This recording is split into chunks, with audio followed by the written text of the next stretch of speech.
Hello everyone and welcome back to another AFK journey video. In this video we're going to be making an updated Celestial Hypogean priority tier list now that we've had time with Mehira and Aliceth to judge exactly where they belong in my opinion.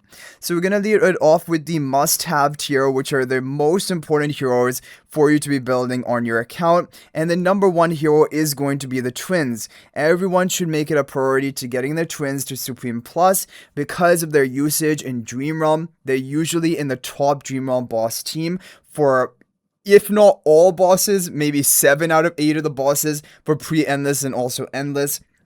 They are just the most important hero to be building up for players out of the Celestial Hypogean options, and you can even use them in AFK stages, especially at a more newer player level.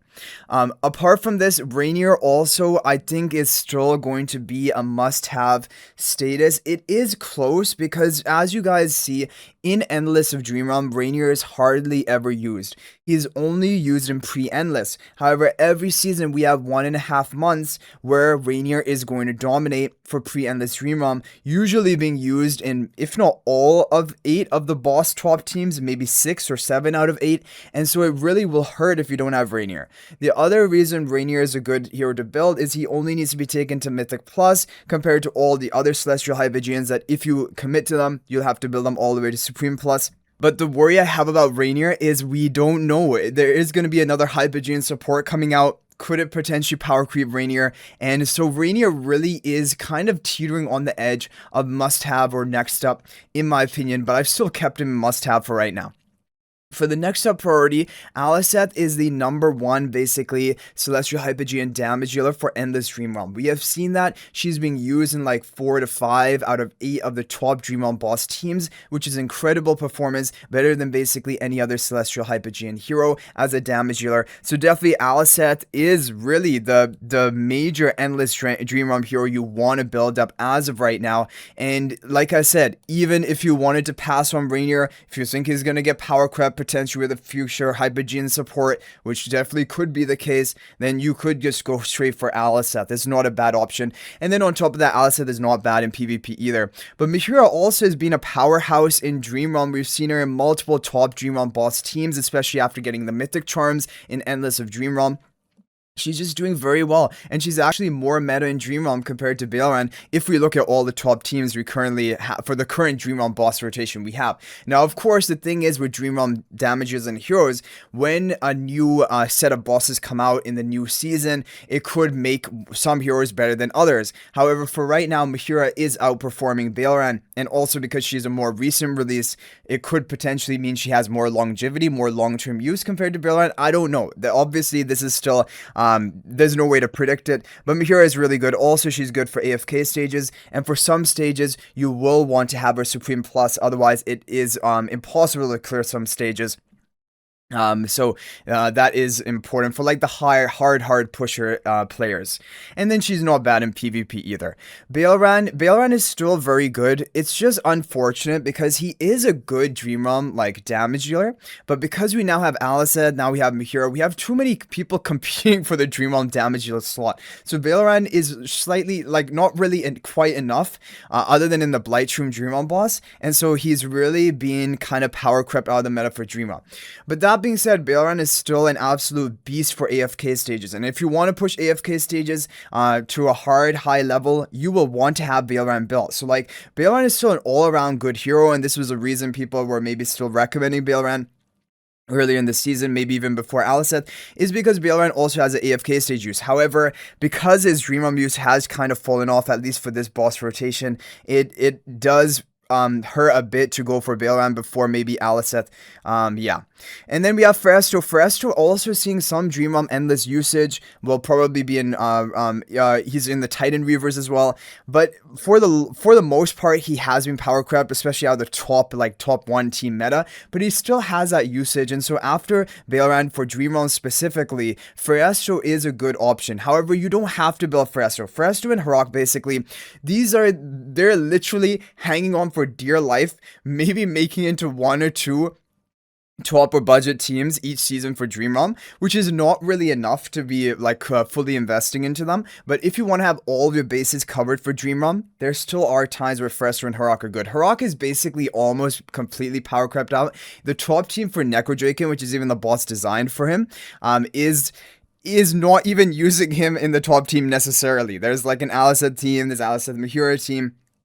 And so Harak really is, yeah, he's probably approaching the end of his life for Dream Realm, and that is basically his only role. For Ravage Realm though, probably Harak will continue to dominate because like you're limited which heroes you can use in that mode, and so that's why I still have kept Phraesto Harak here for Titan Reaver, Ravage Realm, other those kind of more minor boss type killing events, but really these two could be completely skipped if you wanted to. Now, if you want to prioritize AFK stage, Saida is the #1 priority for AFK stages. If you don't have Saida, your life is going to be very difficult. However, that being said, there are good options such as Baelran teams, Pheromore teams, in record formations for AFK stages, but definitely Saida is the most dominant Celestial Hypogean hero for AFK stages, and if you are a hard pusher in AFK stages, is basically a must build for you. Also, she's very good in PvP. She's very good as a stalling hero in PvP, especially coupled with like, you know, a long-term damage dealer like Athalia, who just will keep dealing damage as long as you have an ally surviving. They have great synergy together. Kulu is also, so the thing about her for AFK stages, there's going to be some stages where you need her Supreme Plus because she has those additional buffs for your team, and also higher damage output and things like that. Now, for the most part though, for like earlier game players, one copy of Kulu is fine for some AFK stages. But again, if you really want to push AFK stages hard, you will want a Supreme Plus her. For PvP, Kulu also is fairly useful. She's usable and kind of best used in those fortress comps, which are like kind of, you're trying to go for unkillable strategy. Like right now, the team I'm recommending is from Shadow, who is basically using Shimura, Kulu, twins together, Talene, and basically just preventing the enemy from really killing you with anything. So that is how Kulu is used in PvP. She's a good PvP hero, definitely. And then for the PvP specialized heroes, we have Dunlingr, Athalia, and Cryonaia. So Dunlingr is still going to be the best tech hero, utility hero for PvP. Blocking ultimates is so game-changing. It can completely shut down comps and makes him really effective on defense as well. Athalia is the best, basically, hyper carry damage dealer. Like, I don't know if you would call her hyper carry, but basically the best damage dealer that is going to continuously deal damage throughout the whole fight, has incredible single target nuking potential, and like really foolproof, can be run in a multitude of comps pretty effectively. And you know the core of PvP right now is Dunlingr, Athalia, and Saida, because Saida stalls, has many lives, Athalia just deals damage throughout all of Saida's lives, and Dunlingr prevents them from ultimating, yeah, buys your team time to get going. So that is basically it. And then Cryonaia is still going to be a very good hyper carry damage dealer nuker. She has incredible utility that she can shut down heroes like Saida, like Athalia, like Igor, heroes which otherwise would give you a lot of problems. Like, she is the answer to a lot of the meta PvP heroes, and that's why she is the best hyper carry in my opinion. And if you buff her up enough and you give her like a Pandora box and attack buff, when she comes and casts her ultimate, it's basically a death sentence for whoever goes with her into that ultimate. And that is why I do definitely consider her a better hyper carry compared to Dionel. Now, for the skip tier, these are heroes which I would not recommend anyone to really invest into. Dionel, even though he has been recently pretty decent like option as a hyper carry damage dealer nuker for PvP, for Clash fronts, for Supreme Arena, he definitely can be used. However, Marcel is better than him because Marcel nukes even without ultimates. Marcel has higher damage output nukes and faster to get going because she doesn't take so long to cast an ultimate. The problem with Dionel is just his true damage nuke, like we're talking about his non-ultimate damage. If he cannot cast ultimate, Dionel will probably, any well-built defense, Dionel will not kill anyone. And the problem with that is he just gives a massive nuke to them, which they're going to gain a lot of energy due to that. Because when you deal damage to opponents, they gain energy in proportion to the damage they've received. And then they're just going to cast their ultimates before your Dionel can even ult. This is what I was noticing a lot when I was testing him for like duel battles and things like that. So and Dionel himself takes too long to cast an ultimate. Like, I mean, you would have to use him with Pandora. That's basically the only way, in my opinion, to run him effectively. Because if you don't run him with Pandora, he's too slow to cast his ultimate. And like we said, just his true damage nuke is not enough. Unless you have another DPS to pair up with him to basically have 2 damage output options, but normally you're going to have one major hyper carry who's going to do all the work for you.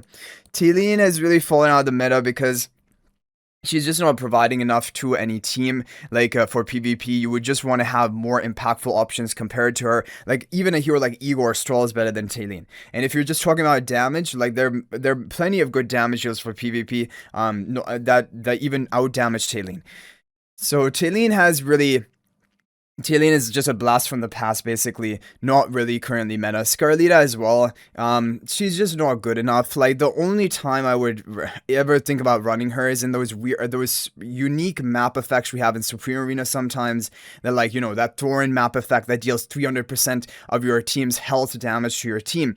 So if you just have a Scarlita there, basically, you're just trying to stall and prevent that Thorn from killing you, and that Thorn map effect. Like, it's just a really, really sort of niche novelty usage of Scarlita, and even then you don't have to use her. There can be better options. So Scarlita is really out of the meta, and Berial is just a completely useless hero. The thing about Berial is that he has basically 3 skills, which all could just have been one of his skills. They all just feed off of each other and not really providing anything that impactful.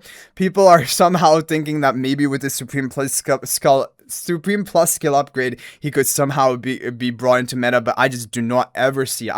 There would have to be such an amazing skill upgrade that he gets to make him at all meta, because right now he is just so, it's just not providing anything really of value to the team. So anyway, guys, that is going to be the tier list. Hopefully this is helpful. Of course, this is going to be my opinion, so keep that in mind. And also, when we talk about the next sub tier, it doesn't mean you have to build up all of these heroes in order. Like we said when we were talking about Phraesto Harak, they really are on the edge of the cliff in terms of meta right now. And any small budge could make like a new Celestial Hypogean meta come out. Could make them completely irrelevant. So like, I would not really be recommending building these heroes. But if you do really want to have all of your bases covered for Ravage Rum, for Titan Reaver, for any potential boss in the future, then these 7 heroes at the top are the boss killer heroes. The ones at the bottom, we talked about it, AFK stages, PvP, and then complete skips. Do not waste your resources on these heroes, because also as time goes on, these heroes are going to become weaker and weaker as more power creep comes into the meta. And so anyway, guys, let me know your opinions in the comment section down below. If you have any other ideas, that's always interesting to hear about. But thank you guys all so much for watching. And if you're thinking about making a purchase in AFK Journey, please use my affiliate link for the official Farlight store. This is the best way you can support me and also gain 5% bonus dragon crystals on your purchase. My affiliate link is in the description of this video and a pinned comment. And you can actually bookmark this link in your browser. And whenever you're planning to make a purchase, just return to the bookmark link and make your purchase. It will support me and be greatly appreciated. So thank you for watching. I'll hopefully see you in the next video, and until then, everyone, peace out for now.